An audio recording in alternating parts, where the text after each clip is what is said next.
Hey, deserving listeners, as many of you know, as I often will rant about, mainstream American culture, and maybe even particularly here in the Pacific Northwest, we have a culture where it denies human touch, which is a needed thing for us to feel at balance, for us to feel attuned to, for us to feel attached, for us to feel normalized, for us to feel okay.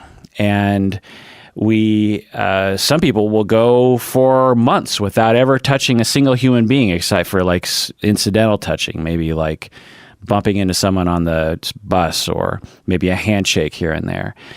And even those people who I would consider to be quite touchy probably maybe hug someone once a day, which I think is not natural. If we look to our primate cousins, they're all over each other all the time because they don't have society telling them that touching is gross or creepy or dependent or childish or something, or you're going to catch a disease or whatever it is that prevents us all from getting us what we need. And so there are movements afoot in our society to try to change this, one of which is what I'm just going to call the cuddling movement, if you will. I first started to hear about this in the 90s, maybe the aughts. These organizations that people would get together, either like a support group, like a peer support group, where they're like, hey, we need human touch and we're going to cuddle. And it's not sexual, and if there's nothing sexual about it. It's just human touch, and it's voluntary and consensual, and there's rules around it, and all the personalities are there trying to. And then there were like professional cuddlers that started to come out. People who you go into their yurt and you get under a blanket and you cuddle. And when I heard about this, of course, my first knee-jerk reaction was like, well, that's kind of odd, or is this prostitution, or is this an orgy, or what is this? But then I very quickly realized that, no, this is a needed response to our sick society. And so I have a special guest on the podcast today, Erez. He is a professional cuddler or an organizational cuddler sort of dude. And so I thought we would get his experiences. Welcome to the podcast. Hi, Kirk. How are you doing? Good. So what got you started in this? I've always been an avid cuddler. I don't think it started when I was very young, but I also realized the importance of touch a little later in life when I was serving in the military. There was a situation, if you'd like to hear about it, where my platoon and I were going into a very risky mission. And our commander said, guys, hold hands. And of course, we were a bunch of manly men, all tough and hardened, and we're like, this sounds odd, holding hands. What are we, babies? But he insisted, of course, and we had to follow the command. And once we held hands, we realized this actually works. Immediately, it relieved some of the tension. It bonded us. It felt good and natural and warm, and alleviated a lot of the stress and fear that's associated with this kind of stuff. And of course, we went into the mission. We did it, and that's where I started realizing how touch is not something weird. It's not something odd. It's not sexual. It's just a normal human thing that we all need. Yeah. That reminds me of, I grew up playing American football, and we, in the huddle, would hold each other's hands. And there were teams that did that, and there were teams that didn't do it. It wasn't like all teams held hands in the huddle, but we would. And I remember feeling that sort of camaraderie. And you have to overcome something to do that, as you realized in the military, there's like, well, wait, we're not supposed to do this. We're breaking some kind of rule here. But then once you do it, it's just like, oh, this feels good, right? So that sparked your interest. And then here in the Pacific Northwest in Seattle, what do you do? Well, I'm a regular guy, so I spend most of my life just not cuddling. I would cuddle with my partner. I was married for a significant amount of time, so I would cuddle with my wife. Later on, I had a child. I cuddled with my child. And at some point, I joined this organization called the CSPC, also known as the Center for Sex Positive Culture. And that organization has various events where people are very open-minded about anything. And the idea of cuddling in a group kind of came about, and that's what we would do. I would at events where I would go to, me, sometimes my wife at the time, friends, we would just pull out a bunch of mattresses from the back, set them up, and cuddle in a group next to each other, on top of each other, socialize, caress each other sometimes, just form a very kind of healthy relationship, and we were all in one big group. That went on for quite a while until the CSPC shut down its doors in 2016. And for a while, I was cuddleless. So at some point, it came to me as an idea to just try to relive this. So I approached an owner of another organization in the area, a place in Woodinville, and I suggested we do this again in some kind of a formal capacity. He went for it. And it became a huge success. We had dozens of people show up, as many as 120 in some of the events. And same thing, we would set up a bunch of mattresses and just cuddle in a group. That was all really terrific. It ran for about a year and a half. Again, very successful, but I wanted more. So at some point, I decided to just, open a club and dedicate it to this, and which is what I did back in September of 2019. The place is called Spoonz. It's located in Seattle, and it's just a space dedicated or centered around the notion of cuddling. Where is it? It's in downtown Seattle on the Indian International District. Okay. It's a nice little building that has restaurants and other businesses. All of them are pretty regular. And we have a space. It's not very large. It's kind of a little bit intimate and cozy and warm, like soft lighting, a lot of mattresses. And there we have 2 events a week, sometimes even more. Depends on what my community wants. I think that's a key word in this kind of situation, community. That's really what I'm trying to build here, a community of people who are open-minded and are interested and like to cuddle. A significant part of the people who come to Spoonz are regulars who come every week, sometimes twice a week. Of course, we have a lot of new people joining every time. And we run an event for 4, 5, 6 hours, depends on factors, where we just cuddle in groups on those mattresses. Yeah. So, as I was saying earlier, we need more touch. Do you agree with that? Absolutely, absolutely. It's a very fundamental thing that we all need.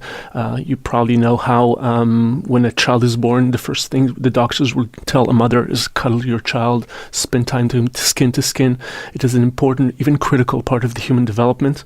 And sometimes, like you said, due to society notions or rules in different places, people kind of step away from that or forget how important it is.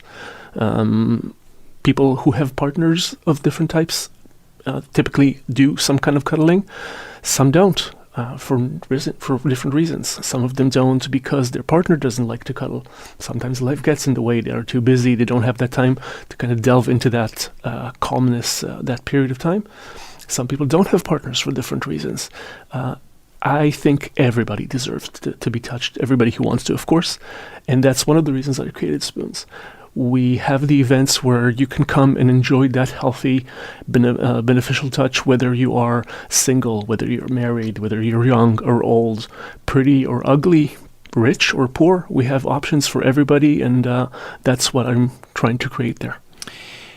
I have heard about other cities in the United States and around the world who also have organizations like this. Is that true? I've heard of a few. There were some that came into existence and disappeared. Some still exist. There's also, I believe you mentioned, professional cuddlers who are typically individuals that would cuddle with a person on a session basis. So you would get them for an hour or more, up to you. So that's a little bit different, but I think any touch is good. So I'm totally supportive of those. At least one of my members is also one of those professional cuddlers, and I'm really in love with the idea, and I'm really happy that he's doing this. Yeah.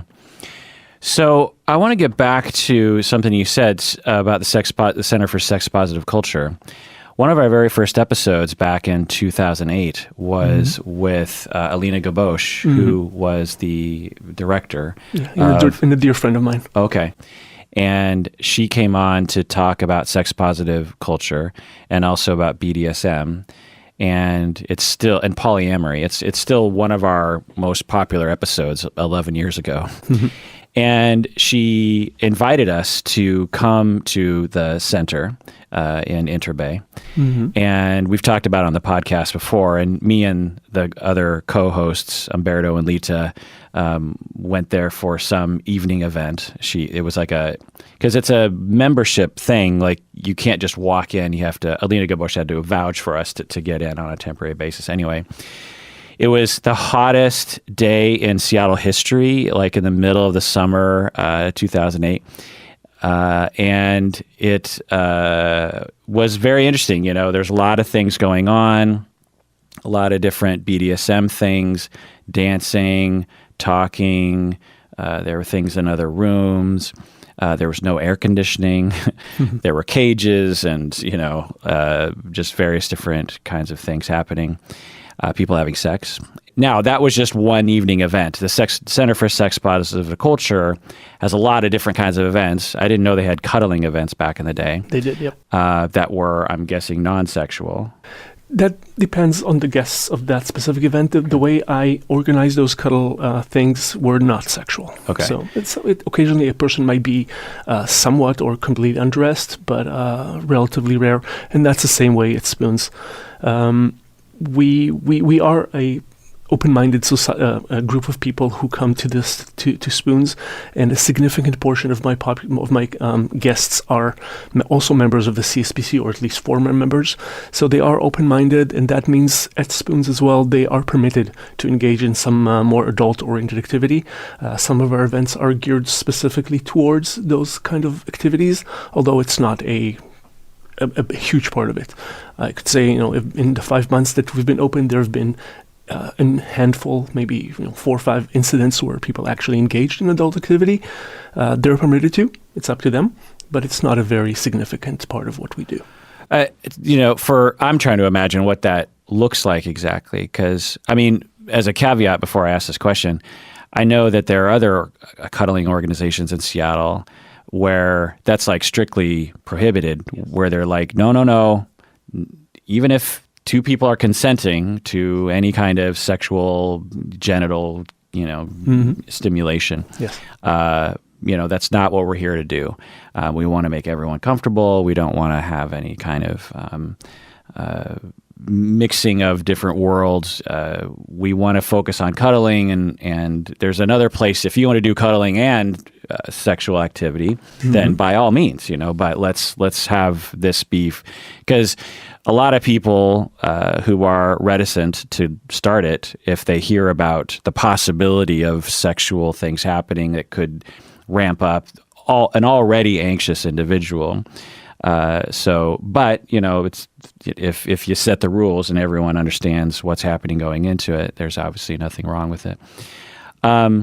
But I'm trying to imagine what that looks like. So I go to one of these cuddling events, and it's like, well, maybe sex could happen, but it's not likely. And if it does, it's consensual. And I'm just trying to imagine, how many people are there? So our space is approximately 500 to 600 square foot, and we have 4 or 5 mattresses out in that space. So some of them are adjacent to each other, some are separate, both physically by distance. We also have one of them with a curtain around it, which is kind of designated for people who want a little more privacy to do something. When an event starts, people just kind of huddle up on those mattresses in a group, and like I said, some of them are adjacent to each other and forming a structure that's larger than a single mattress, so it's suitable for 20 people to be there at the same time. And the majority of that's exactly what it is. So people just kind of lie down on a mattress next to each other, sometimes in a spooning position, which I guess alludes to our name, Spoonz. They might figure out a way to kind of fit all on a mattress. So the idea is to create a closeness, not quite forcing, but kind of encouraging people to really be close to each other and share that connection and touch and caressing sometimes. How many people? In events, we have anywhere between 10 and 40. 40 is a little bit on the packed side because the space is not very large, but 30 is very comfortable, very kind of optimal for that kind of situation.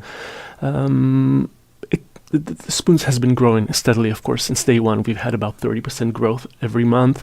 So it's been getting fairly busy, and I'm starting to add more events. For example, this week we have 3 instead of 2 to accommodate for more people. I'm not sure if it's easy to imagine. Of course, we have pictures of the space and how a cuddle pile or a cuddle puddle, how we like to call it, kind of looks like for people to imagine. But the idea is that we always have some separation going on. So people who prefer some more adult activity can take it to a secondary or another mattress where it wouldn't be in anybody's face or make them uncomfortable. Can you hear it happening, or is it quiet? The place is very quiet, and we have very soft, kind of relaxing music going on. If people engage in sexual activity and they make normal human noises, that could happen. But generally speaking, it's very quiet and relaxing and not very obtrusive. It's a guiding principle. So, I mean, it hasn't happened, but if somebody comes in and starts screaming their head off, I would intervene and make sure that nobody feels uncomfortable in that kind of situation. I just imagine, and again, obviously this isn't for everyone. Some people have traumas that would prevent them, or just personal preferences, whatever. But there's so many therapeutic healing opportunities, because there's just so much shame we have around touch, and so much shame we have about our bodies, and so much shame we have about our breath and the way we smell, and all that has to be overcome, and to have the corrective experience of people not shying away from us and inviting that in, and maybe even saying you smell good or something. Yeah.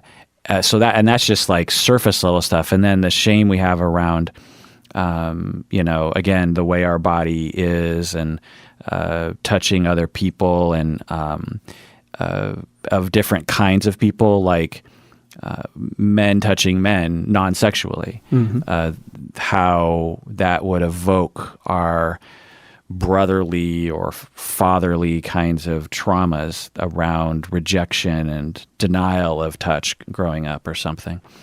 And just how powerful that would be for someone who's been through, touch trauma of some sort, physical, sexual, to go into that space. And again, because it's safe and you have a power, and if something kind of goes wonky, you're there to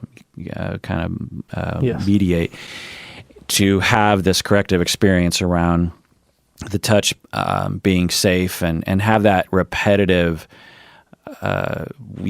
day-to-day encounter. I just can imagine it just being a powerful experience for people. Do you hear that from people? Yes. I get a significant amount of very positive feedback, very warm responses, and a lot of people who come again and again, even twice a week. I do take quite a few steps as part of running the place to indeed create an atmosphere and feeling of warmth and safety. One of them, of course, is the fact that I vet individually every person before they have the ability to access the space. Like the address, for example, is not publicly disclosed. People have to talk to me on the phone individually. I spend a number of time with them. Sometimes I meet them in person before they can get in, to make sure that they are safe, that there are not a risk to anybody else. How can you tell? What would you see as a red flag? The process is not something I can just outline in a few sentences, but because it takes a while. I look at their online profiles, both assuming it's available, of course. Sometimes they might give me references, a person to vouch for them. Sometimes one of their partners is already a member, and I know that they could vouch for somebody else. I talk to them for a period of time, so it could be 5, 10, 15 minutes. Like I said, sometimes I meet them in person to gauge who I'm talking to, and I ask them about their life. I ask them about their history, their past, if they have anything that happened that might be a concern. For example, a person mentioned to me a few weeks ago that they have a stalker, which of course would be bad news for us. So we discussed the specifics of who that person is, what the situation is, they have a restraining order, how they look like, so that I can make sure that person, if they don't show up, and if they do show up, how we handle this and make sure nothing happens. So it's an important part of the concept. And beyond that, at the space itself, I greet everybody that comes in, and I make sure that they do feel kind of right at home, right there. You've probably seen this in other places. A lot of places you go to, you find yourself in the corner with your snack or your drink, not sure kind of what to do and how to fit in. That does not happen at Spoonz. People are people. They're normal, and sometimes they could feel that way. They could be shy. They could be introverted. They could be just new. Everything is normal, but I, as the owner, as the guy who runs the events, keep track of everything. I walk the floor throughout the entire night and keep an eye on people. And if I see somebody who I think needs a little bit of help in that sense, I would approach him and I would either introduce them around to people. Sometimes I might try to find them a place to cuddle with others if they can't really figure it out on their own. Sometimes I would just kind of plant myself on a mattress and go, hey, come here, cuddle with me, and form kind of like a group around me. And that kind of starts to flow and makes people all very comfy and cozy. That's why I have such a high recurrence rate, because everybody's really, really happy with how that works. Is there an age requirement? The age requirement is adults, so people who are above 18. I would be concerned if somebody's 18 but still in high school due to some legal aspects of this, but generally speaking, adults. And we have a very wide range of ages from, I believe the youngest I've seen was about 22 so far, and the oldest person is probably about 60. What's the gender distribution? It varies, so I don't control it or even try to control it. That would be a big no-no for me. But I would say it's about 50-50 on average. Some events are more attractive to guys, some more to women. We've also had events with there were a majority of women, but like I said, I don't try to control it. It's not an agenda. It's not a purpose, because again, the idea is not to facilitate couples cuddling or dating or hooking up. Right. In my opinion, and most of my guests, it's just as fun to cuddle with your own gender than another gender. We have a significant portion of people from the LGBTQ community, including people who are asexual, people who are trans, and the idea is that cuddling is, like you said, it's non-sexual. I mean, it could be in some situations, but I'm a cuddle purist myself. For me, cuddling is not sexual. It's not a gateway to sex or to making out. And for me, cuddling with any human being is as fun as women, for that matter. And I try to create that kind of atmosphere where we would enjoy a cuddle no matter who it's there. So you said there are events that are more attractive to particular genders? Yes. Like what kind of events? So some of our events are more adult-oriented or have different themes and different parties. So, for example, last week we had a comedy night where I brought in 7 comedians and they did a comedy show. Like while people are cuddling? No. It was not. Well, I mean, I would have liked that to be done, but of course we had to let them focus. I mean, I feel bad for the comedian, unless they were cuddling too, I suppose. But. Yes. Well, we had 40 people in the house at the time, so I had to kind of put out a bunch of chairs, and it was very similar to a setup of a comedy club in that sense. After the show was over, we put away the chairs, put all the mattresses, and most of the people who stayed around cuddled regularly. We have a regular monthly game night where we pull out card games and board games, anything from Stratego to from Cards Against Humanity to Monopoly. We even have our own custom, specially made set of Monopoly with that kind of centers around the sex-positive community. We have TV. We have nights where we have a TV show playing. We have, of course, more adult-oriented, so kink focused events. We have once a month we play a porn movies on a screen we have there. So different types of things based on who likes to come. And of course, once a month we have a purely platonic event where there's no adult activity permitted or nudity of any kind. So for those who really are very timid about that kind of stuff, that is once a month they can enjoy that kind of atmosphere as well. What do you mean? So all the other events there's sexual potential, is that what you're saying? It's allowed. It's permitted. Yeah. It doesn't happen a lot. Like I said, it happens once or twice a month, but it's permitted if people want to. Are you becoming the next sex-positive culture center in Seattle? I think it would be way above me to aspire to that level. I mean, the CSPC, first of all, it's still around. It still exists and it runs. And beyond that, I mean, it's an organization that's been around for decades. I don't presume to be. But it sounds like that. You're at least another venue. It's because the events you're saying are exactly the same that would happen at sex positive culture. They would have barbecues and game nights and all that kind of stuff. And yeah, in a lot of ways it is like that. And again, we cater to similar audiences. I just don't want to be arrogant or presumptuous about this. I've created my space. It has some differences from CSBC and other venues in the region. I offer some benefits. In some ways, I think I made it better. In some ways, it's not.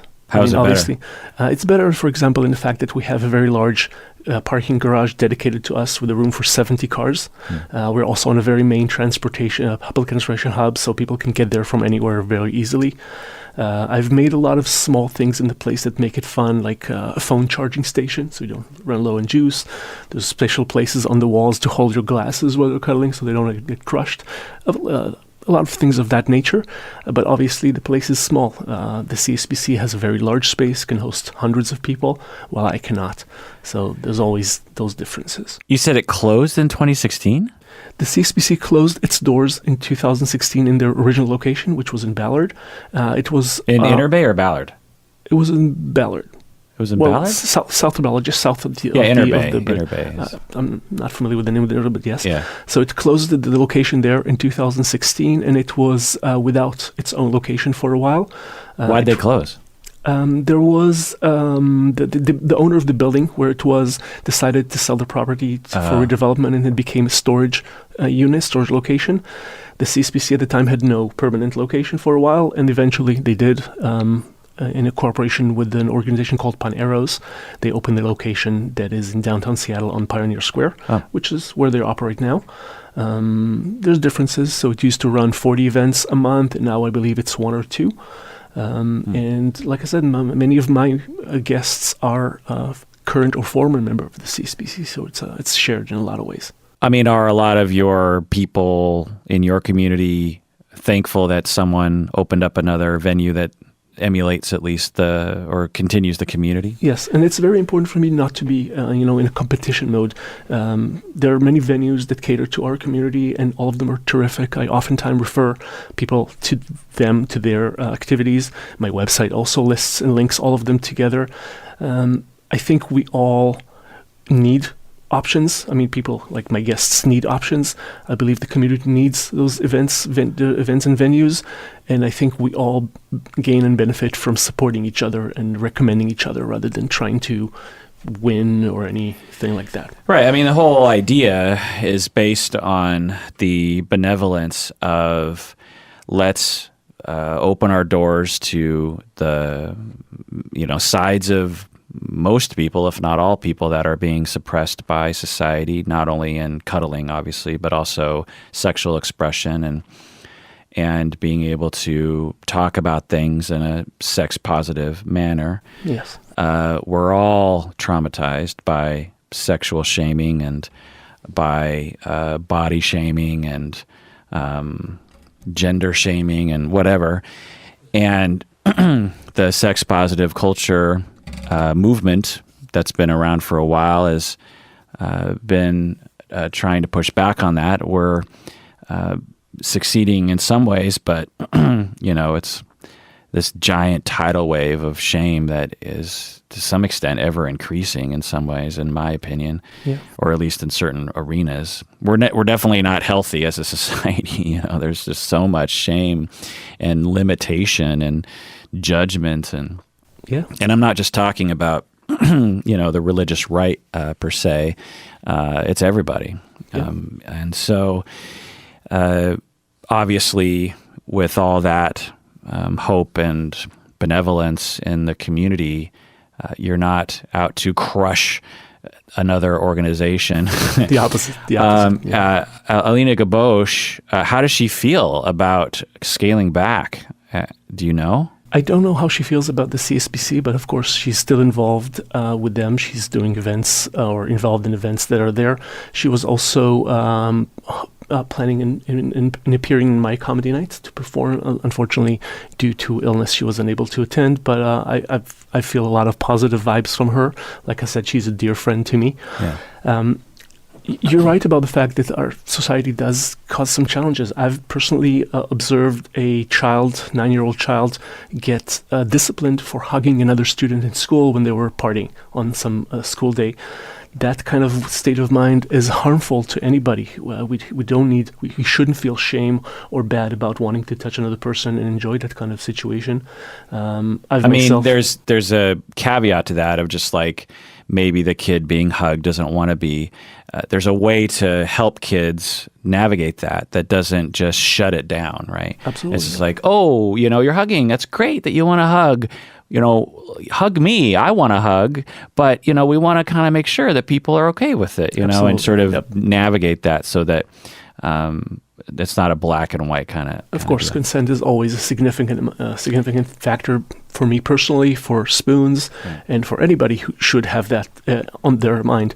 In the case I'm referring to with the child, that was absolutely consensual. It was a very normal thing. That child and the other child were regular friends and used to hug. And then one day, one of the teachers saw them and felt it was inappropriate for a student to touch another. And not to fault the teacher, although we can, but it's a system a legal system, a political system, a societal system, or potentially a religious system, I suppose, that upholds this very, very strong notion that you do not touch other people.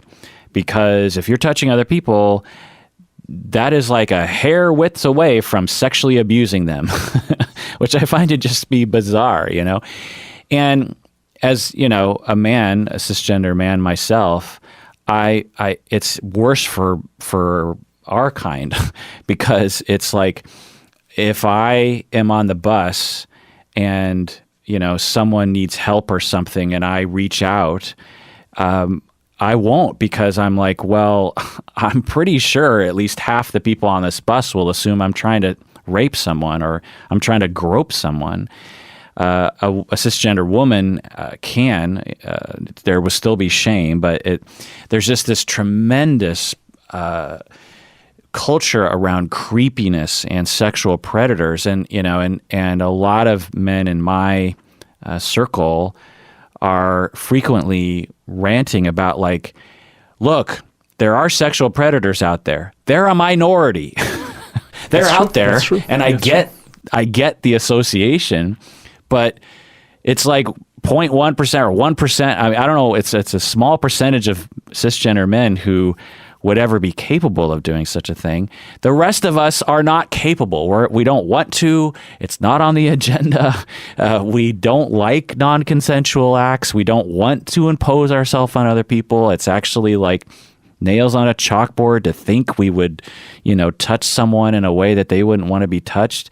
And so stop assuming that we're all rapists. I get the association, and we need to do what we can for, victim advocacy and putting rapists in their place, but don't generalize to all of us for crying out loud. It's agreed. Horrible. Yeah. People are concerned. People are afraid, and it's true that statistically speaking, the majority of sexual predators are men, and that's something I cannot change. But you're right; it is ultimately a small percentage, and there is. We have the ability to develop relationships and trust each other and have normal, regular interactions without assuming that everybody is a predator or a creepy just because they could or might be, or theoretically. It's just the way our society developed. Something happened to me a few months ago at work. I was at my office. I work for a technology company, and a colleague of mine, male, touched my face with his fingers, which blew me away. I was shocked that, not in a negative way, on the contrary, I was shocked that he trusts me enough to let himself touch my face without fearing that I'm going to run screaming to HR or getting fired or getting anything crazy going on. It was a kind of like a humorous thing. His fingers were wet. He wanted to wet my face to it's sort of a prank kind of thing. But again, I was just elated that he and I have such a strong and close relationship that he trusts me this way. And of course, I trust him similarly. And I wish our society one day goes into a situation where people can and do trust each other in that fashion. And if I were to come to work and there's a colleague that's close to me or a friend, when we would hug on coming in or coming out, whatever it is, without fear that it's some kind of criminal or disgusting or horrible activity. How do you work more touch into your regular life outside your center? My own social circle are people who are very close to me. Many of them are guests of Spoonz. So for us, for me and all of my friends, it's very normal to touch and to hug and even cuddle sometimes, on a regular basis. There was actually... Like where? What kind of context would you cuddle? We might go to get coffee together and sit on a couch, and just instead of sitting across from each other, we would sit next to each other and I might, caress them. They might caress me, something like that. In fact, there was a time in between those, the creation of Spoonz and the closure of the CSBC, where I was missing cuddling and touch so much that I actually organized a cuddle event at IKEA. Which, it's true. I mean, it's really happened. We organized a bunch of about 15 people. We just met up at IKEA.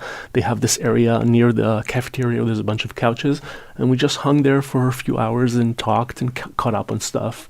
It was months since we've seen each other, and we did this while touching, and it was, I guess, a few people kind of thought it was weird, I guess, people passerby, but we really enjoyed it. It was very nice, very fun, very normal. The employees didn't do anything? Nope, nothing. It went on for hours and everybody was good with it.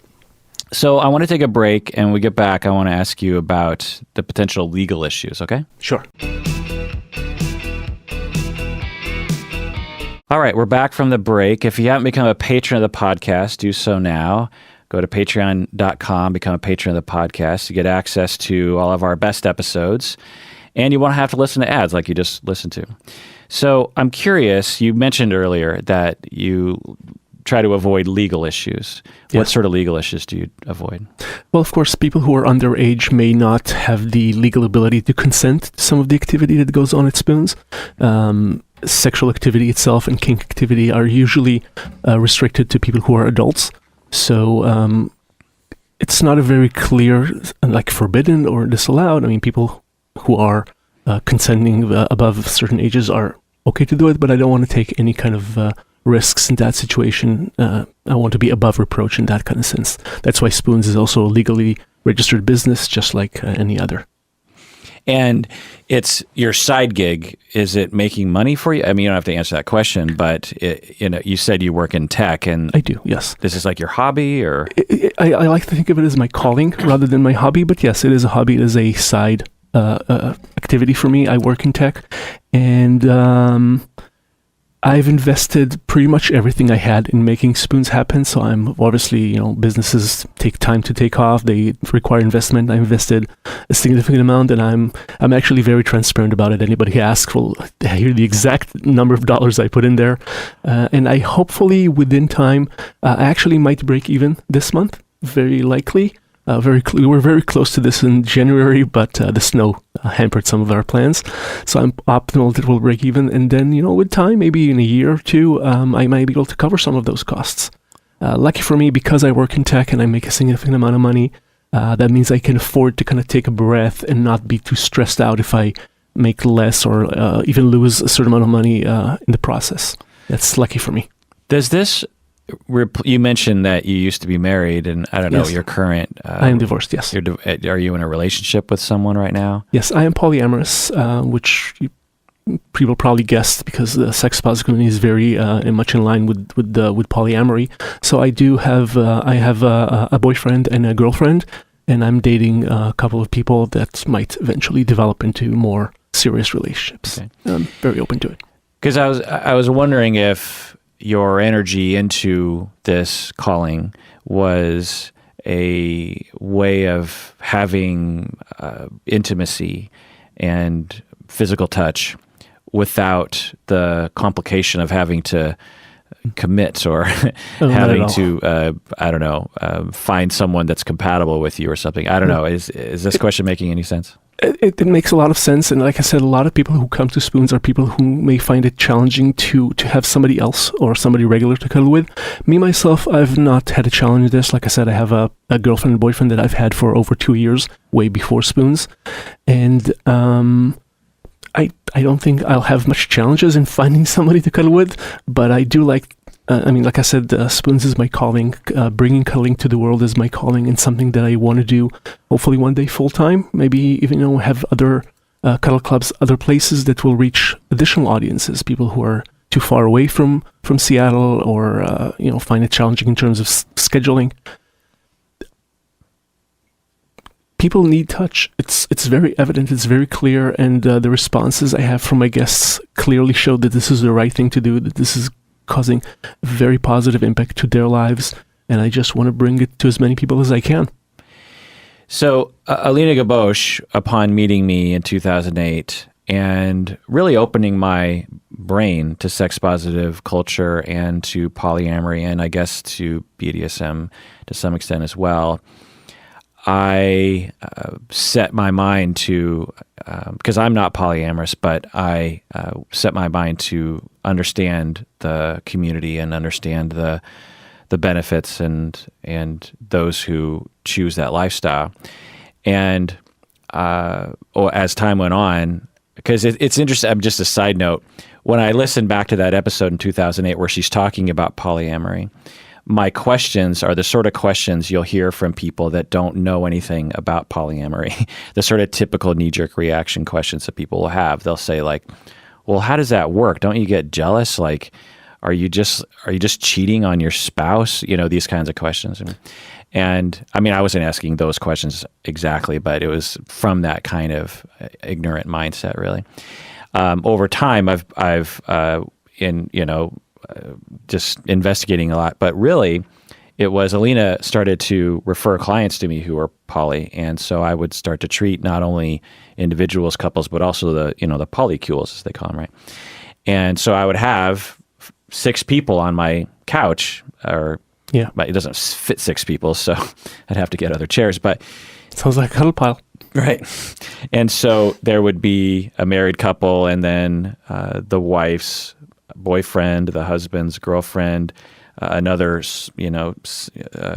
degree of separation away from that. Yeah. Because, and I don't know if you've heard this joke, maybe you have, is that swingers have a lot of sex, but polyamorous people like to talk about having sex a lot. Yeah, that's true.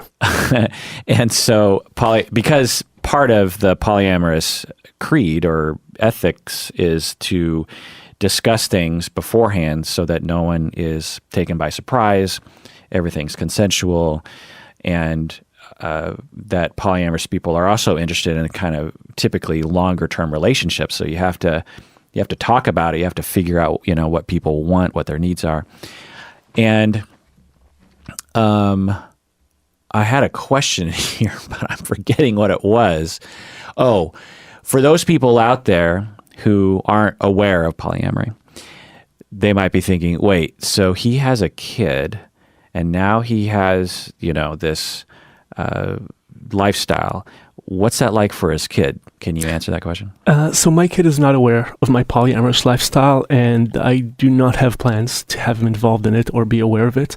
He doesn't live with me, so he isn't exposed to it. When I am with him, I'm only with him. I don't want to, distract the attention that I give him full with anybody else.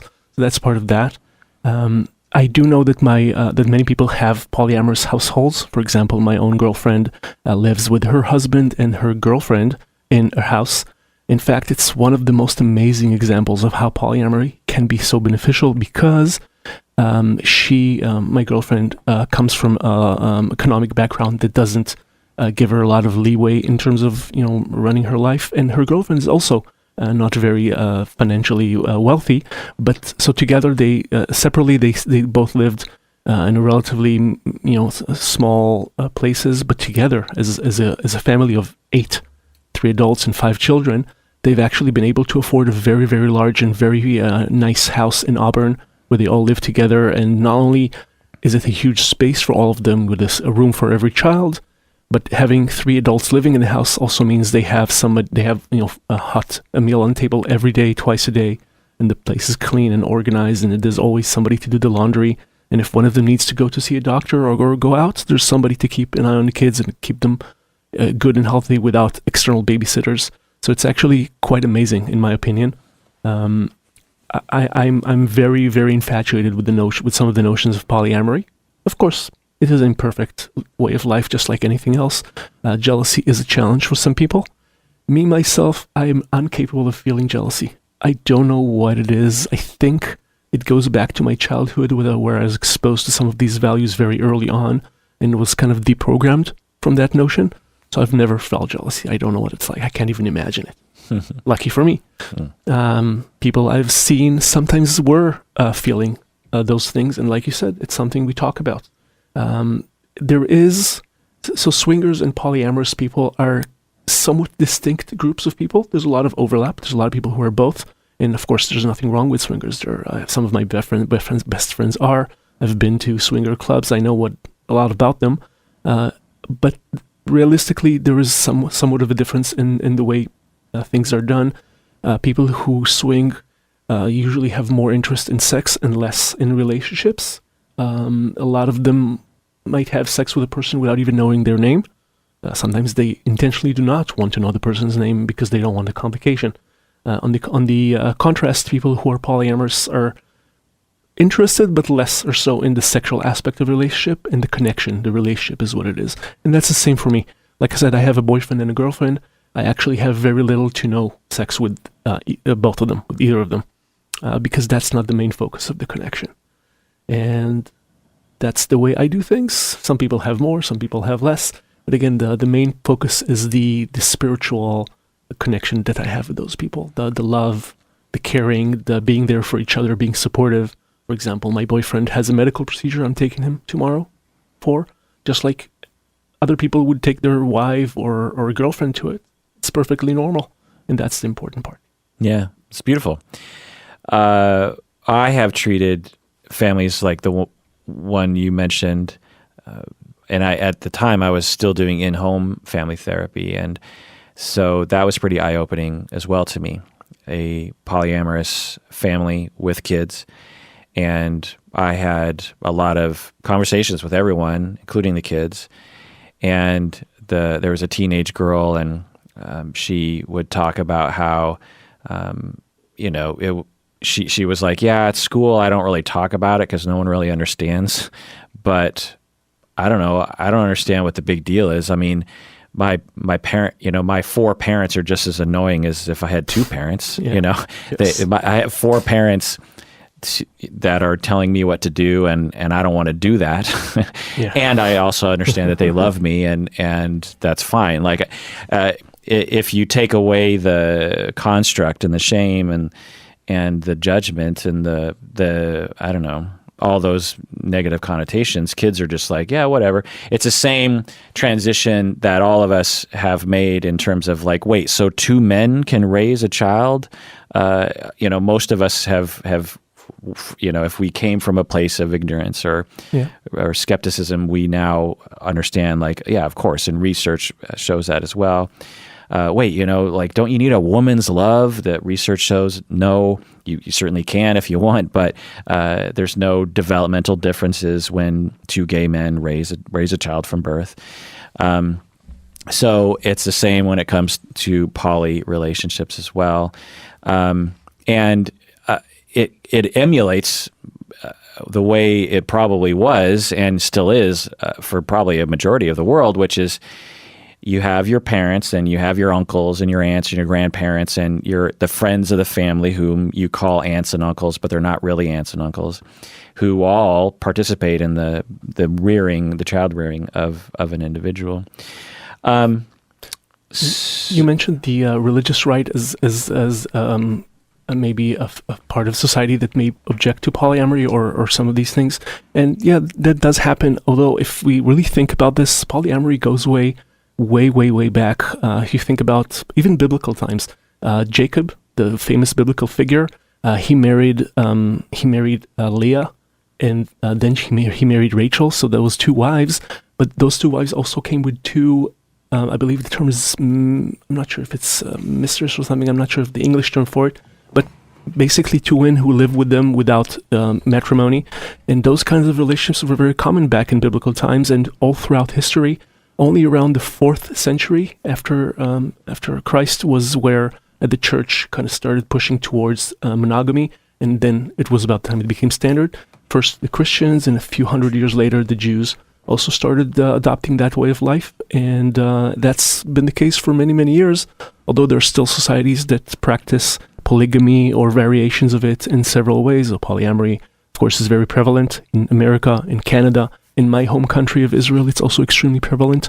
I believe approximately 40% of the population of Israel are either practicing it or open to it to some degree. Really? Yes. There have not been very academic surveys in the last few years, but several of them that have happened shows a significant growth. And I personally believe that in the Northwest, the percentage in the population is very, very large, possibly above 40%. With certain population groups, it's even higher. So the LGBTQ community is more open-minded about it, so it's higher percentage. With the younger generation, it's also more prevalent. So my educated guess, based on my knowledge of the community and people, I estimate that above 60% of the people in this region and the younger age groups are practicing polyamory in some way, or at least experimenting with it. Whether they identify as polyamorous or not. Exactly. Yes. And I would guess, based on your estimation, that most wouldn't identify as polyamorous, right? Some people would keep it a secret. I myself do not.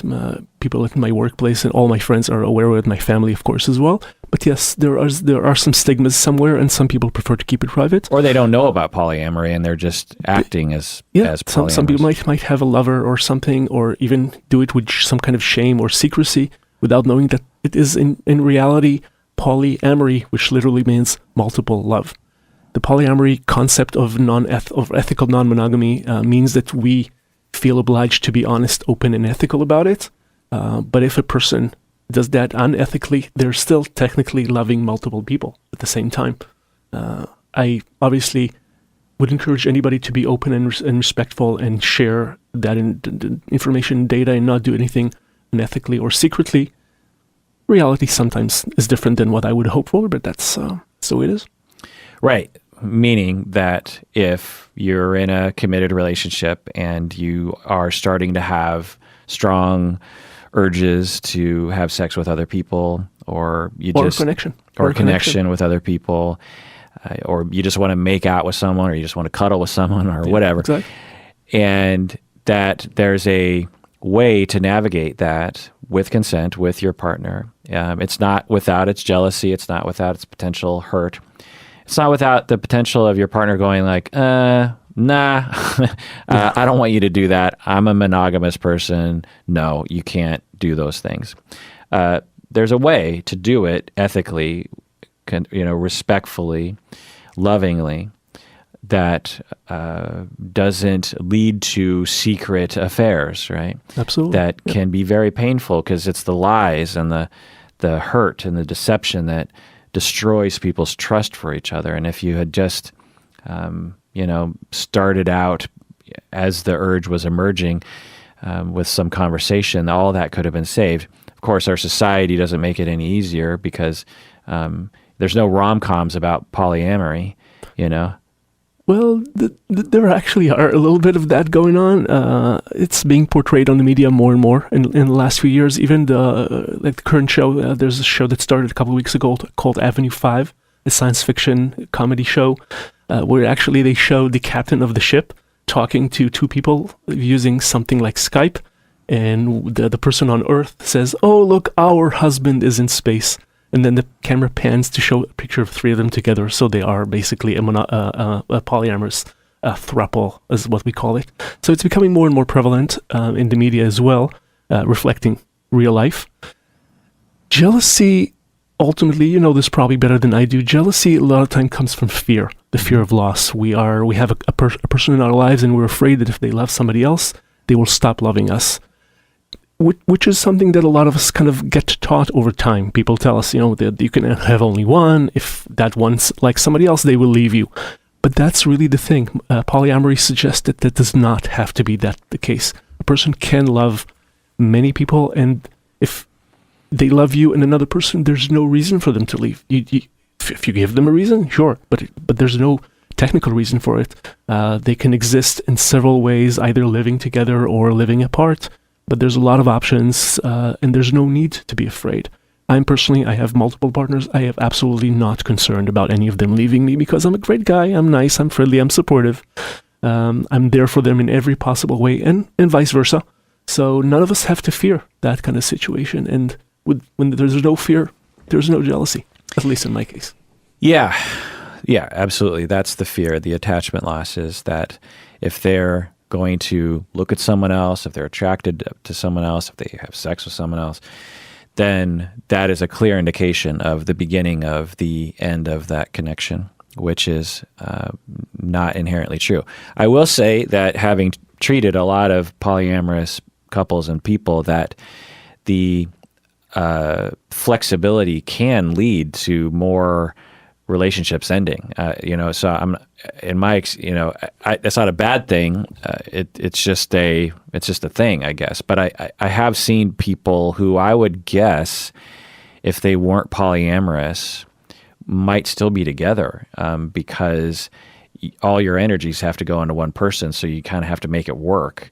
And there's less, or there's more stigma that I guess sort of forces people together. Now, of course, on the bad side of that, you have people who are forced in a situation they don't want to be. They start cheating and then they break up, or they cheat and not break up or something. So it's not like, that's all sort of a good forced situation. But I have seen people that I thought, because you're in a relationship, you're at the 10-year mark, things are not quite as passionate as before, and there's this philosophical question. It's just like, well, maybe it's time for the relationship to end, and starting a new chapter.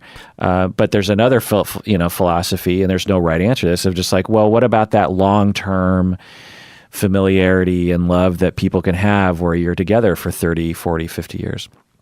I've known quite a few people who are polyamorous for an extended period of time that could span decades, so that does happen. Although you are right in the fact that people who are in a monogamous relationship and then decide to turn it into a polyamorous one do oftentimes find difficulty. Sometimes it's difficult for one of the couple to switch gears, to change it up a little bit, and it's not unusual for a long-time married couple that go into polyamory to end up breaking up or changing it up in a way that's significant. People do drift apart in different ways, sometimes emotionally, sometimes sexually, sometimes financially. People who are 20 years old and get married are very different than when they're 40. So it's very normal for people to change. It's very normal for them to drift apart or want slightly different things. And a lot of times when they reach around the age of 40, 45, 50, they start to examine things. What's known as the midlife crisis triggers a lot of people to start re-examining things that they thought they thought they was the only way. Sometimes it leads to positive stuff. Like I said, I myself have divorced about 2 years ago and made very big changes to my life, which I'm very happy about. For some people, it may not be that joyous situation. And statistically speaking, some people who turn to polyamory do end up in a divorce or breakup of some kind. That's the reality of it. I don't think it has to be the way, but sometimes when I do see that happen, it's usually kind of like the opposite. They don't break up because of polyamory. They break up because they have drifted apart and their relationship is nearing its dawn, and the polyamory is just part of it. Like they're looking for ways to deal with the fact that things have changed. And one of the ways they do it is by going into polyamory, either because it's the right thing for them or because they're looking for some way to make a change and not sure what to do. So saying that, that polyamory causes a divorce, sometimes it does. Sometimes it's the opposite, the other way around. The divorce causes polyamory. Right. One way of looking at it, it's like, well, if the connection, if the marriage, the original relationship was strong enough, it would persevere through the so-called threat of outside influence or something. Yeah. And if it is not strong to begin with, then the polyamory will kind of hasten the end or something. I think that's obviously true in a lot of situations, but it's hard to know because you can't experiment with two different lives, right? Also, there cannot be a perfect balance in that kind of situation. If there's two people who are married and they go into polyamory, it's very rare for both of them to want it the same exact way. Usually one of them is pushing more towards it or even exclusively towards it. And that by itself is a huge gap that needs to be addressed. If one person wants it, the other one doesn't, then the other person would typically be reluctant or maybe even opposed to it in some way, and that could further the gap that there is between them. Right. So it's a trigger. Yeah, and there's a lot of situations like that. And for people out there listening who aren't aware of this, you might think, oh, it's probably mostly men. In my anecdotal experience, it's equal. It's actually more women than men for my statistics that show that. Right. A lot of women in monogamous relationships will have always maybe known they were poly on the inside, and upon hearing about it, they're like, "Oh, I think I have to be this way. Otherwise, I'm going to have to get a divorce because the urge to be with other people is, and I want to still be with my husband or my wife, and but I have this other side of me, and so it's not by gender. People often assume it's just a bunch of men being leches and this kind of thing. No, absolutely not. And society is moving towards empowering women and supporting their rights and their agency. Part of the Me Too movement is kind of reflective of that as well. It's part of it. So more women are more assertive about what they want and what they need, about their needs being or not being met. And so statistically speaking, more women are driving and pushing towards polyamory than men. So I want to get back to the legal stuff. I'm guessing, since you seem like a organized fella who comes from a professional life, that you've considered the legal ramifications. I'm guessing you're like, well, I don't want someone to take my house away. I mean, I have money in the bank. If someone wanted to sue me, they'd have motivation, I suppose. I don't know if you want to get into it, but like, what kinds of things have you consulted with a lawyer? What kinds of situations are you trying to avoid, and what do you do to avoid it? Well, of course, I have consulted with a lawyer, and part of the admission or membership to Spoonz requires any guest to sign a release of liability, a waiver, which discusses some of the things that might happen at Spoonz and the results. So I feel that I've done what it takes. I also, of course, have insurance. Like everybody else, everybody who runs a business is required to.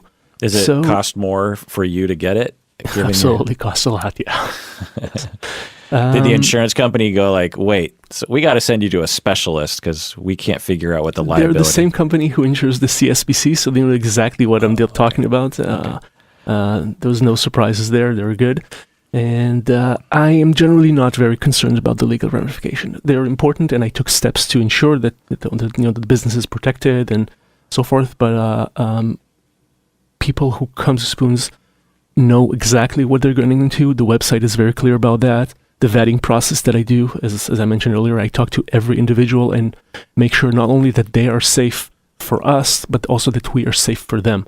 So I talk to them to make sure that they know what they're getting into, and that what they're not getting into. I mean, sometimes people call me and they seem to think that Spoonz is a swingers club or that it runs wild orgies, and of course that's not the case. So I need to also be clear about that so they don't end up showing up with wrong expectations. And as far as I know, I have all 5-star reviews on Yelp. I've received a significant amount of praise directly and indirectly. So I think I'm doing things quite right so far. All your reviews on Yelp are 5 stars? All of them. Every single, how many? I don't remember the number, but all of them are 5 stars. Are we talking like 5 or 100 or? Some of them are visible or invisible, but I believe there's a few dozen at this point. Because that's pretty shocking. I mean, Yelp, there's always someone.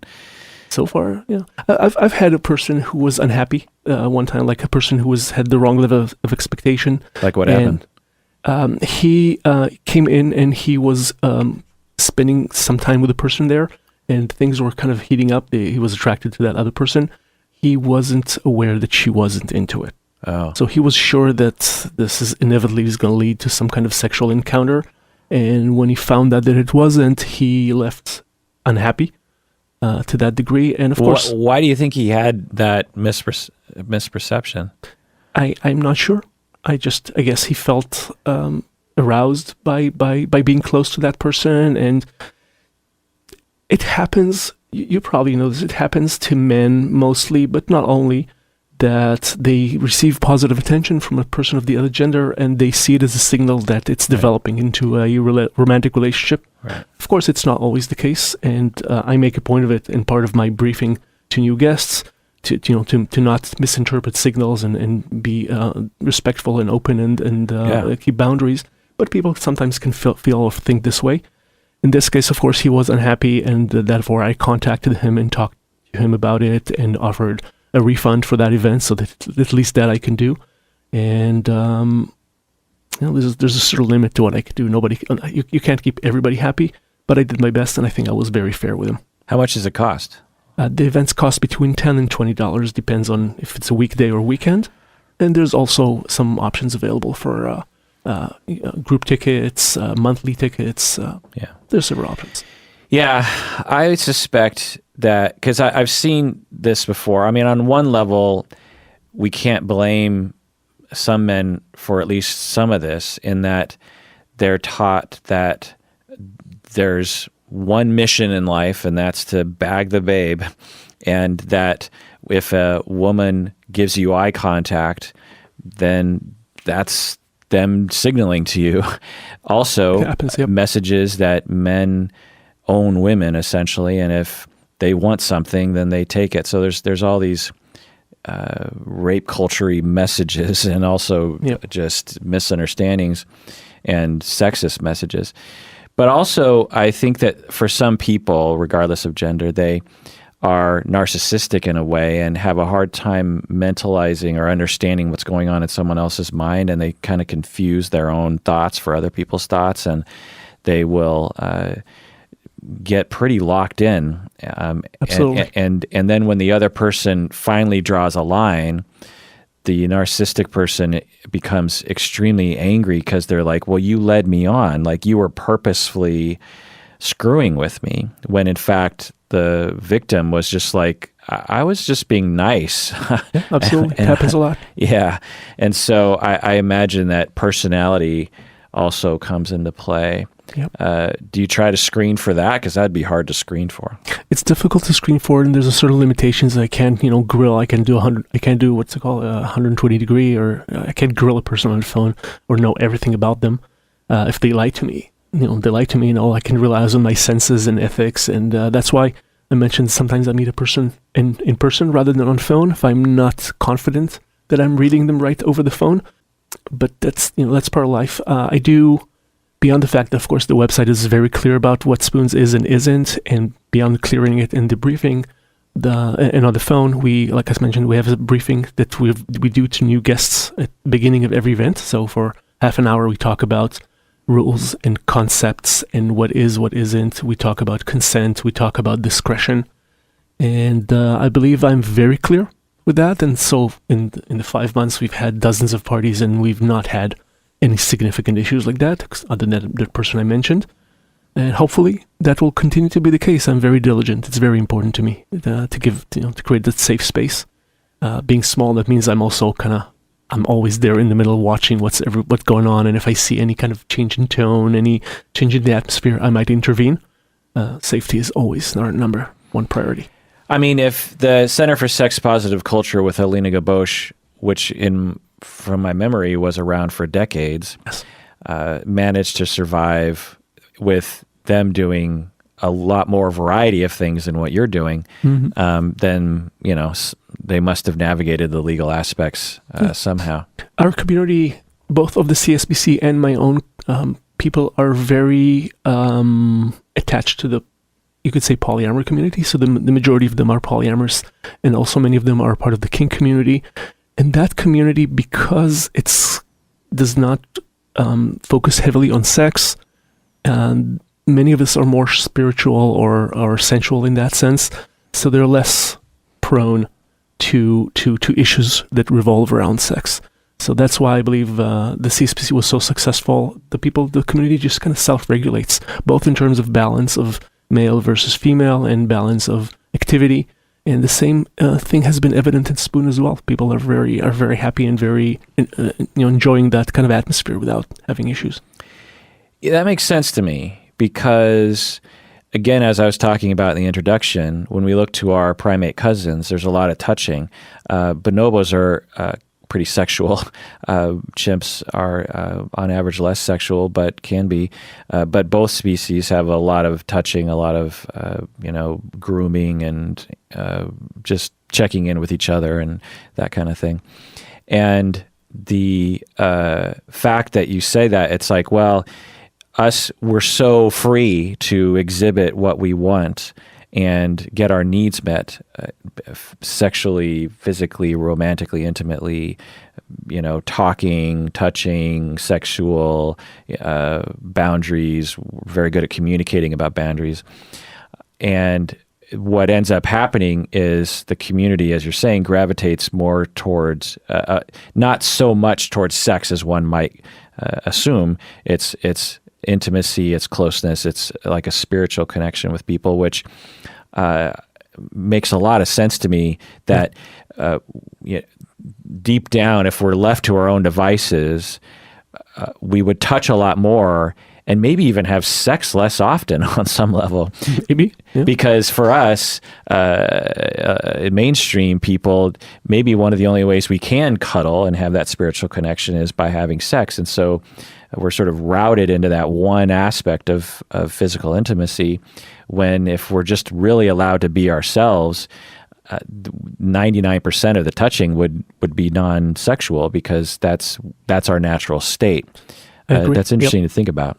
I agree, yes. Indeed, sex is intimate to a lot of people, and they gravitate towards it. And maybe, of course, people who are partnered up do have sex on a regular basis. But like I said before, it doesn't have to be this way. There's a lot of other options. I've actually had a guest tell me a few weeks ago that they received more touch in one evening at Spoonz than they have with their boyfriend of 2 years. So, because, even beyond the whole sexual aspects, some people are just less interested in that, and that's normal as well. That happens. Not everybody's the same. So, we give people the option, the opportunity, even if they're not partnered up, even if their partner is not interested, if they don't have the time. I actually have some guests that come and do nothing but sleep throughout the whole event, just because the atmosphere is so comfy and cozy and relaxing.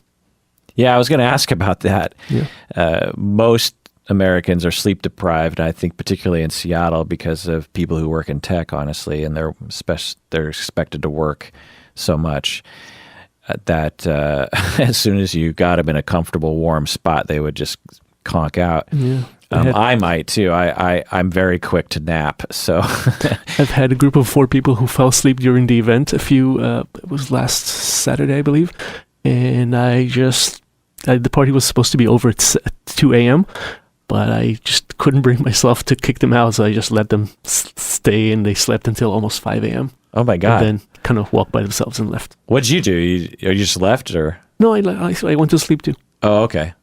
I mean, yeah, so there's rules. It's supposed to end at 2 a.m., but, they were sleeping. They were not doing anything else. Yeah. Why kick them out? That's funny. Another outlet that a lot of people will seek is massage to get touch. I find that it's a socially sanctioned way of getting one's needs met physically in this way. That won't necessarily be for any medical reason, but it's like, I need to be touched, and it's a professional person that touches you, and it's socially sanctioned. Yeah, that's one way to do it. And obviously sex work as well. By coincidence, my building actually has 2 massage parlors that are unrelated to Spoonz in any way. But you're absolutely right. Massage is a form of touch, and it's healthy in many other ways. I myself like a foot massage, so I go to those places to get that. It's not about touch, of course. There's health benefits to it. But yes, you're absolutely right. Do therapists ever recommend Spoonz to their clients? I have been told by several therapists that they have sent people towards Spoonz. I can't know specifically which ones, of course, for privacy reasons, but I've been told that it's a thing for several of them.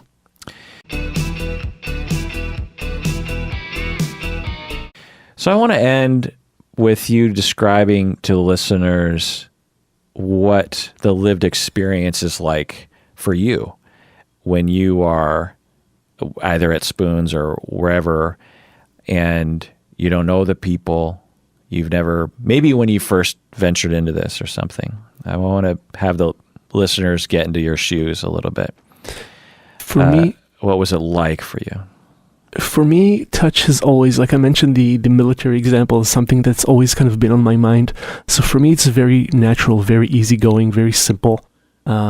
I've even had homeless people come to me and ask for a hug. Like they don't know anything. They don't know that I associated with Spoon or anything. They're just gone on the street. A person would walk up to me and say, "Hey, can I have a hug?" And I cannot say no. I mean, I would say I don't want to, but it's my job. I'm kidding, of course. But I do that. And for me, making this happen is my calling, is my life's purpose. Hopefully one day I'll be able to do it full time one day, or there will be other venues and clubs that do this kind of thing. For me, walking into Spoonz is the thing that I wait for the whole week or the whole day, whenever, depends on timing.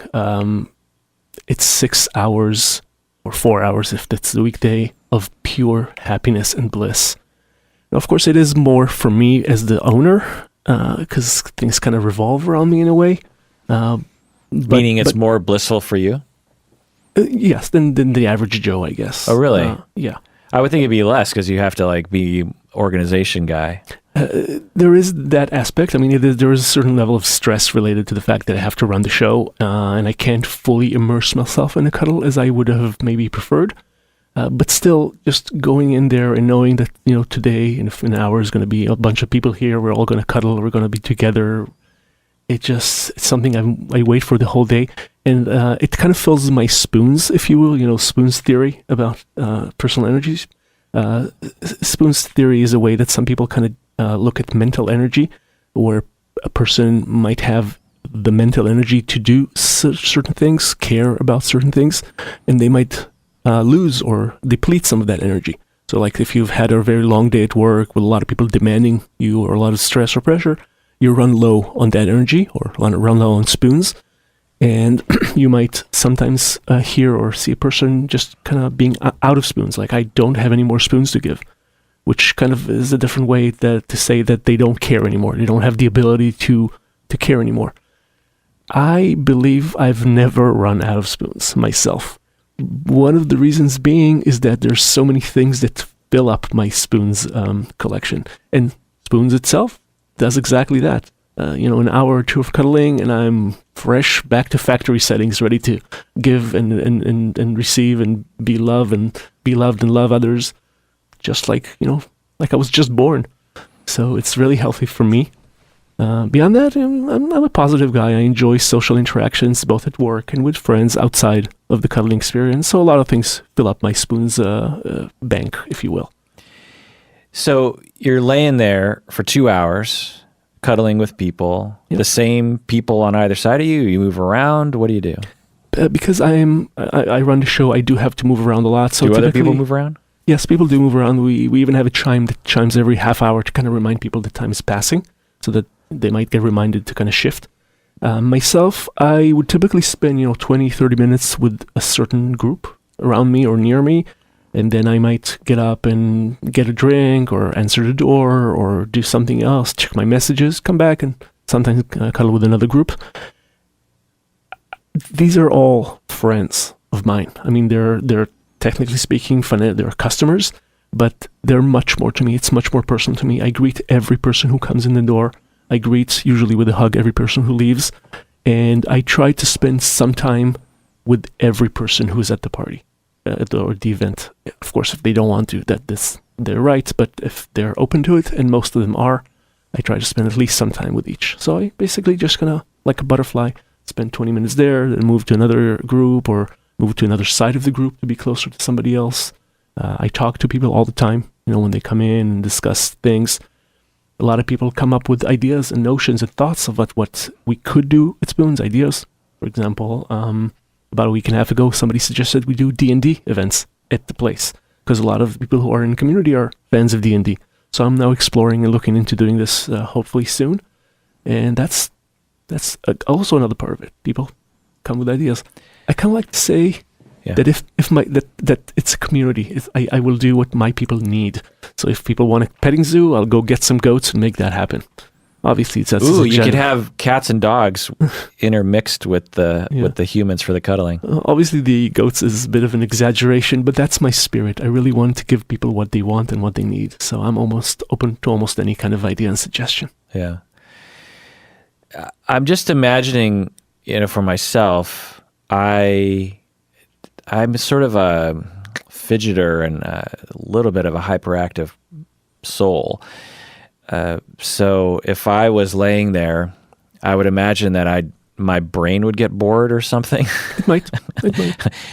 Are the people the sort of people who can truly just zen out and relax like that? Because for 2 hours, that would be, I mean, I guess the only thing I can really relate to it is like a long massage. And I guess I have to calm my brain down enough to handle, 90 minutes of no visual stimulation or where I'm doing anything.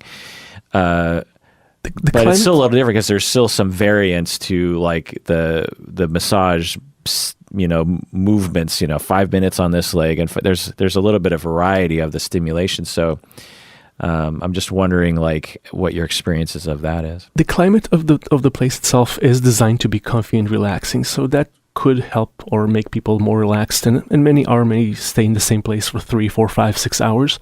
Most people do move around. And of course, as a guest, you're free to do whatever you want. So you can come in for half an hour and leave. You can come in for 45 minutes, or it's totally up to you. People do move around. It's normal. It's human.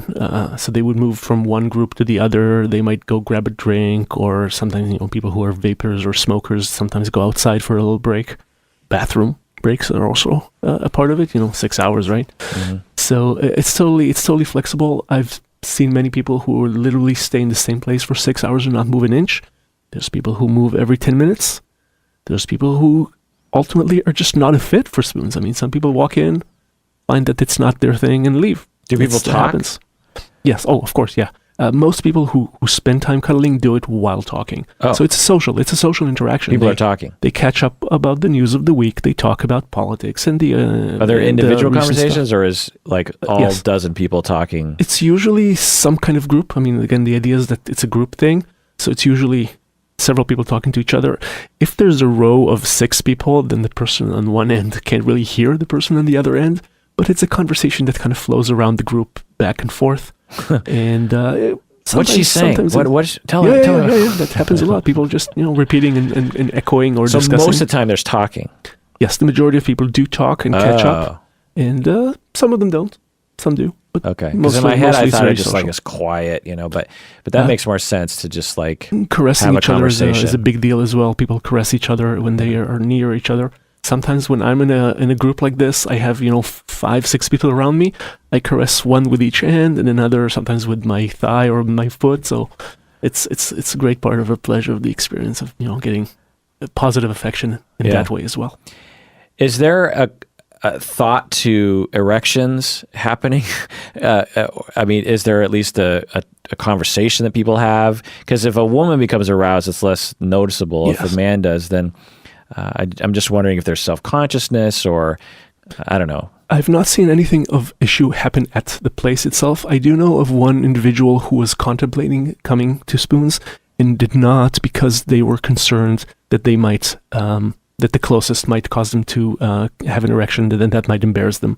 So, of course, that's an option. That's a possibility for some people to be uncomfortable in that way. They could wear something to help with that if they were really, really concerned. And because we're almost all of us are sex-positive people who are adults and open-minded, I think that if someone were to develop a partial or full erection, it wouldn't really bother anybody else. It might even be seen as a compliment in some ways. Because just feeling attracted doesn't mean that you have to act on it. Doesn't mean that it has to be unusual. Yeah. Right. It's our association with erections that the negative associations, like, oh, he's going to rape me, or oh, he's going to stalk me, or oh, now he's going to want to have sex with me, or oh, now, he has evil, impure thoughts about me right now or something. And it's like, no, not necessarily. It's just an erection. It happens. It's fine. You know what? I'll admit, I myself have occasionally, when cuddling with people, have felt a certain attraction to one or more, and sometimes even develop an erection. Usually, what I do in this situation is I pull back a little bit to not make them feel it. Mm-hmm. I mean, I don't want to poke them with it or anything, so I just pull back a few inches so they wouldn't feel uncomfortable. And I myself, I know it's a normal reaction. And it doesn't mean anything. I don't act on it. I don't do anything. So it happens. It's life. Yeah, I mean, massage therapists, similar. They will say that, oh yeah, I had a guy, he had an erection, and I was more concerned about his embarrassment than anything else. Is marijuana a enhancement for some people's experience? It is forbidden by policy at our place. The main reason, so alcohol and drugs are not allowed either inside the facility, or guests are not allowed to arrive impaired.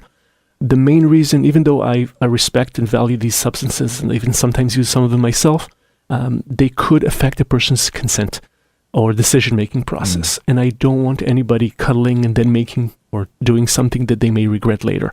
So our policy is that you're not allowed to use those substances on the premises. And if somebody comes in and they feel or seem impaired by a significant amount, then I would avoid or prevent them from joining the event.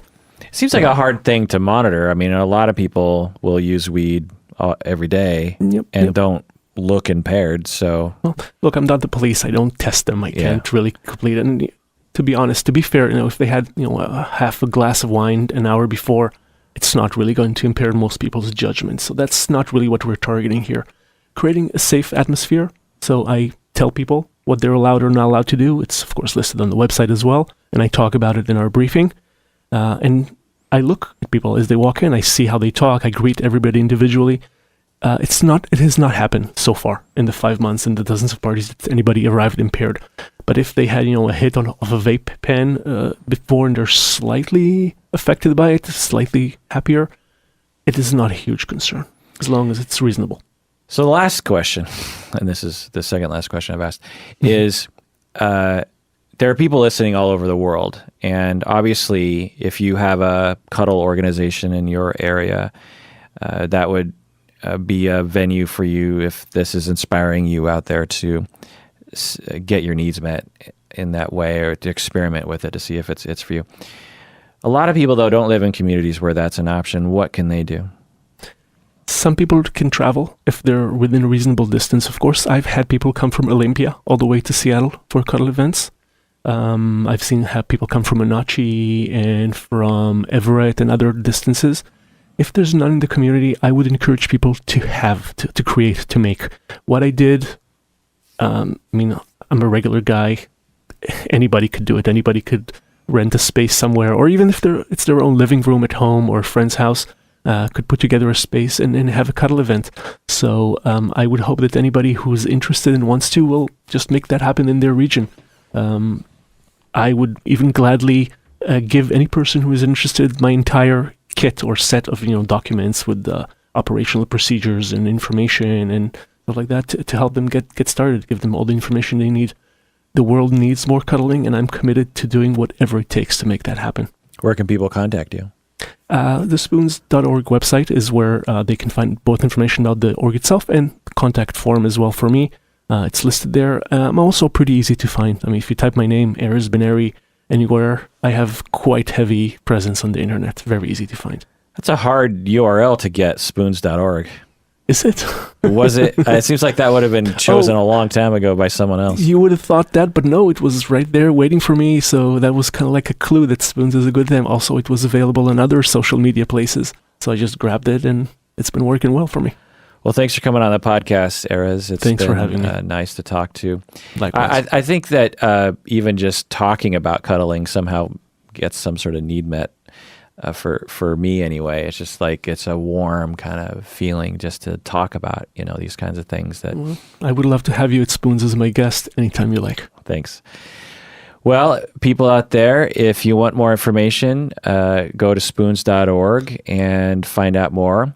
And there are cuddling events that are less organized or, less professionalized that I've heard about, and you might be able to find that in your area, people's living rooms, that kind of thing. Yes, and our website also links to most or all of these places and events. Like directories in other cities. Yes, there's a page called Resources Links that has organizations.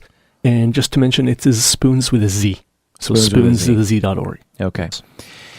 And if you have comments, leave them below. Chime in. Let us know what you think. What are your experiences with it? Are you getting your needs met? Do you feel deprived in this way? Is there a barrier to this? Do you have a problem with any of this kind of stuff? Let us know. And if you want to email me directly, you go to our website, psychologyinseattle.com, fill out the Contact Us page.